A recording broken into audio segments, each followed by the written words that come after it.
Welcome to day 154 of our Let's Grow annual challenge. Sharon Horne-Ellstrom here, and we have switched gears, and for the month of June, we are going to be talking about relationship growth. And so today, I love this topic because, and obviously I've got 2 pages of notes and action items for it, because it's so prevalent. And maybe it's because we just came off mental growth that it's top of mind for me. But today we're going to talk about relationship growth, thoughts, and beliefs. I'm going to share a couple of examples.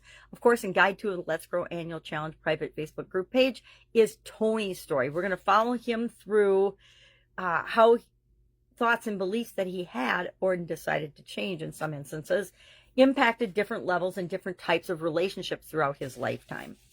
So what are some types of beliefs? And let's just get our action item out there right off the bat. What we're going to do today is, as you go throughout your day, you're going to notice and jot down thoughts and beliefs that pop into your mind or pop into your conscious awareness about relationships and relationship growth. And I'm going to give some examples instead of pulling from mine because I haven't done it yet.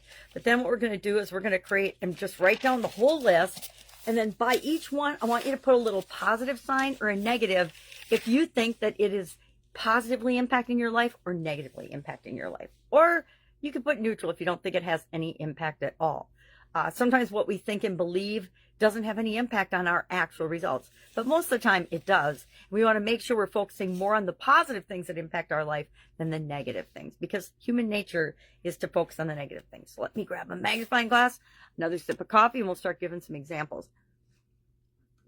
So what are thoughts? Thoughts are things that pop into our head, like 80,000 or more a day. That might be an old statistic. I don't know, because we're inundated with so much information and so many things now. It could be more, or maybe our brains are just shutting it down and tuning it out and we're not listening to it anymore. I don't know. So what are some positive beliefs about relationships and relationship growth? How about mutual respect? How about trust, effective communication, shared goals and values, shared experiences, time? We talked about a couple of those yesterday as we were defining what an ideal relationship looks like for us. Well, how about some negative ones? Because guess what? We have those too. Absolute independence. Have you ever been in a relationship or had a friend that had to be absolutely positively independent? Have you ever been in a partnership type relationship where the other person had to be absolutely independent?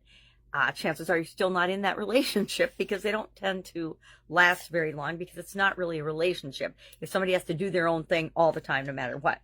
Perfectionism is another negative belief about relationships. If you have in your mind, and this can go both ways, because I believe in envisioning and manifesting and creating what we want in our life and envisioning it up front, but that's different than expecting everything in a relationship to be perfect. Guess what? None of us human beings are perfect. So if you expect more than one human being to come together and have a perfect relationship, that's really not a realistic or even possible situation.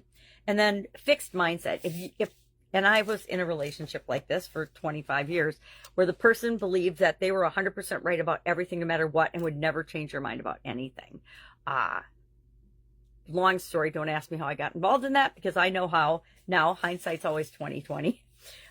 But what are some signs of influential thoughts and beliefs? Things that are actually influencing our thoughts and beliefs. Number one, if you have increased trust in your relationship, obviously your thoughts and beliefs are that you have respect for that person and that you both respect each other, and that's moving your relationship in a positive way. Usually leads to greater intimacy. If you have greater intimacy in your relationships, that usually is a sign of thoughts and beliefs that are positively impacting your relationship and your relationship growth. Negative ones, if you find that you're in frequent arguments and conflicts, there might be some challenges in that particular relationship.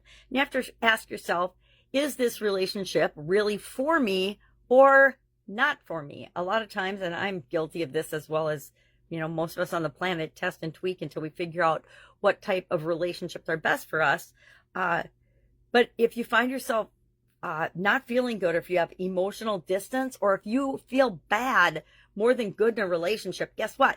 That is your body and your psyche and your intuition and everything else about you telling you this relationship is not right for you. Whoever said love is painful is full of it, because if you're feeling pain in a love relationship, That is not love.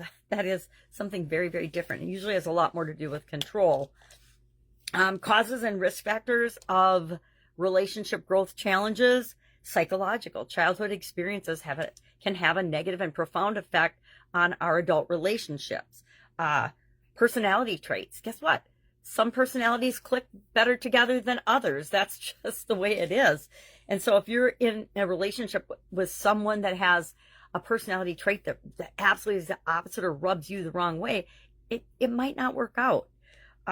Social and cultural norms, peer influence. Our peers have a huge influence on us and our relationships, how we feel about ourselves and how we feel about other people.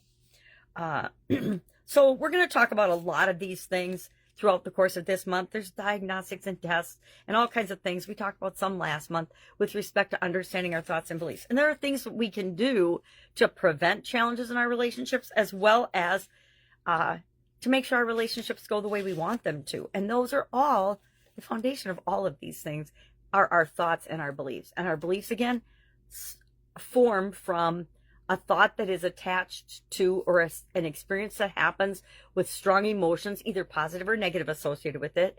And that can become a belief about ourselves and about certain things, or a belief that we have reinforced in ourselves over and over and over again. So you might have tripped and fallen in the hall when you were in 3rd grade, and then for the rest of your life you compiled every klutzy thing that you ever did on top of that to believe that you were a klutz. I wonder who would have a belief like that. So again, our action item today: pay attention to your thoughts and beliefs about relationships and relationship growth. It'll be a lot of I deserve, I don't deserve, this is a certain way, that is a certain way. Those are all beliefs. So start jotting those down and then just put a little plus or minus by them. And then at the end of the day, you can say done in the comments below, or you can just do it and feel good about yourself. Or you can look at the list and you can say, about 80% of these are negative. Maybe I need to rethink these. Or, oh my gosh, 80 to 90% of these are positive. I am doing well. How can I do more of that? All right. Any questions, hit me up. Remember, Tony's Story Guide 2, a write-up in Guide 2, more examples in Guide 2 of the Let's Grow Annual Challenge private Facebook group page. But you can always ask if you have a question. Hit me up. All right. Have an awesome day. And I'll, of course, be with you tomorrow for day 155 of our Let's Grow Annual Challenge.